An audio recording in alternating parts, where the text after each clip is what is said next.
All right, well, this is going to be a fruity malt beverage Gary Gygax module review.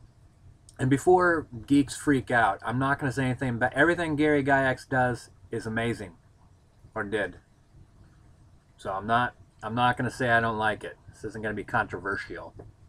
So what on the fruity malt beverage? Got Mike's Harder Strawberry Margarita, 8% alcohol. And the Gary Gygax module is going to be Tomb of Horrors.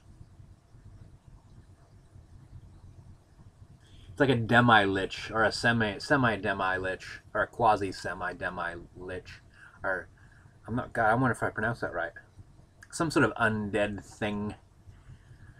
But before we get into the module, let's get into the fruity malt beverage.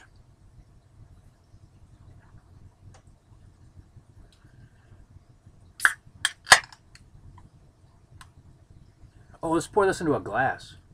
Hold on a second. I'm not prepared. I'm so nervous.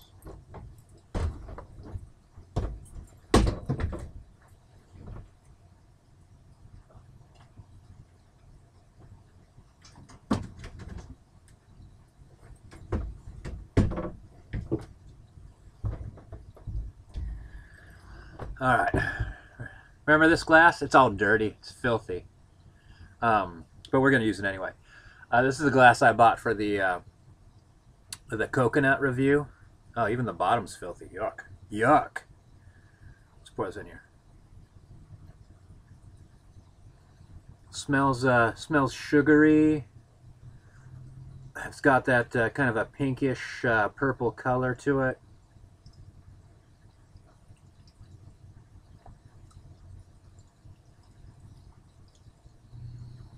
Oh, a lot of good flavors coming off the top. And I'm actually kind of reassured by this smell, because typically I was really kind of expecting that juice smell. Juice, so terrible.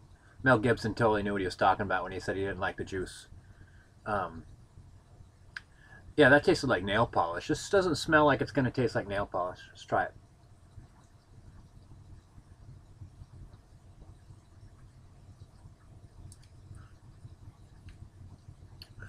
Oh my gosh, it's delightful. And like the 8% gives it just that thing of like where I could feel the alcohol hitting my mouth. You just you're gonna be feeling it, right? It's not like those other Mike's hard lemonades where you're just like quaffing them down because they just taste nice. And you drink 6 of them and you're like hammered because you don't realize it. This makes you feel like you're drinking alcohol.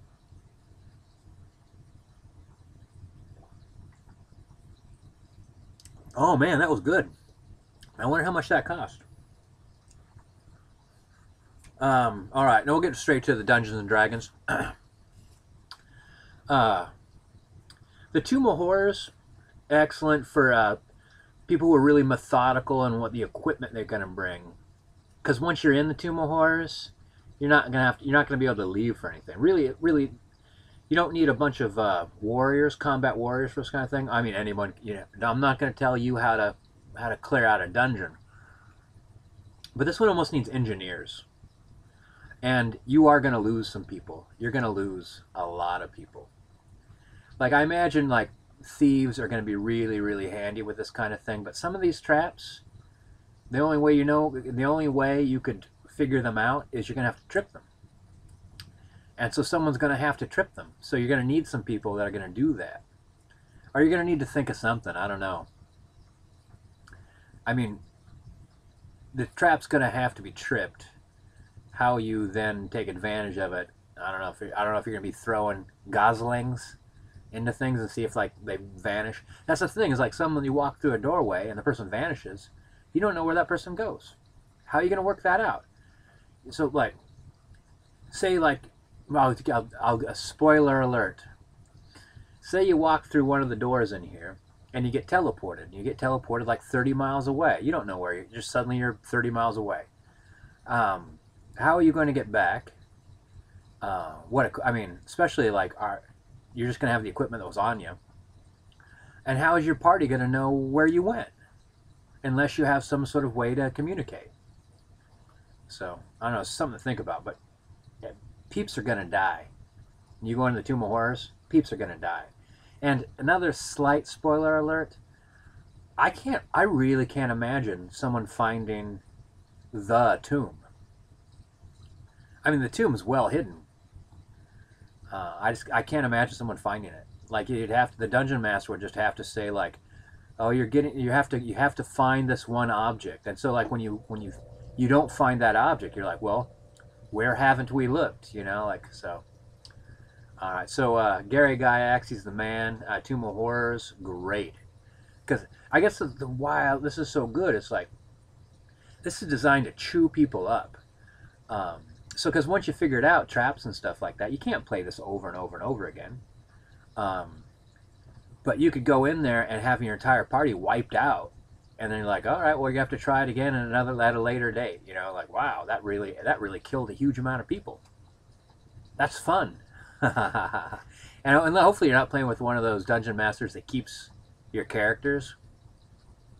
I've heard of dungeon masters doing that, like trophies, like stabs them on the wall or something like that. That sounds like BS to me.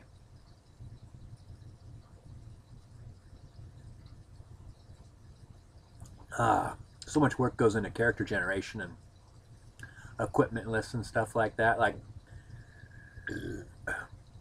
I've played some D&D games where like if you didn't have something written down on your piece of paper, you don't have it.